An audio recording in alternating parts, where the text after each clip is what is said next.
Jika X1 dan X2 dengan X1 kurang dari X2 dan X1 kali X2 sama dengan 3 memenuhi akar pangkat B dari B pangkat X kuadrat kurang 4X sama dengan 1 per B.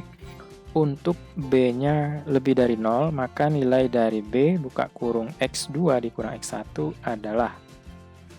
Jadi kita diberikan X1 dan X2, yang mana nilai dari X1 kurang dari X2, dan hasil kalinya adalah 3.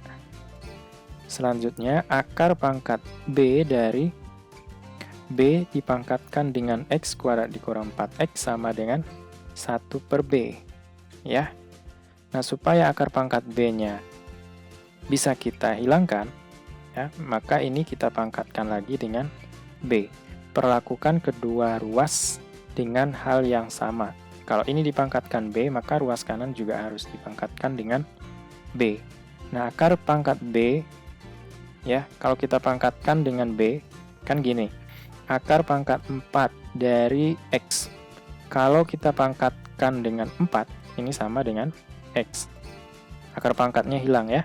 Jadi, yang tertinggal adalah B dipangkatkan dengan X kuadrat dikurang 4X sama dengan, ini langsung kita ubah, 1 per B itu sama saja dengan B pangkat min 1. Pangkatkan lagi dengan B. B pangkat X kuadrat dikurang 4X sama dengan, kita kalikan aja, B pangkat min B. Nah, kalau kita lihat di sini, bilangan pokoknya sudah sama. Artinya, pangkatnya juga harus sama. X kuadrat dikurang 4X harus sama dengan min B. Kalau kita buat ruas kanannya menjadi 0, X kuadrat dikurang 4X ditambah B sama dengan 0, gitu ya. Nah, langkah selanjutnya kita diberikan X1 dikali X2 itu sama dengan 3. Ingat pada persamaan kuadrat,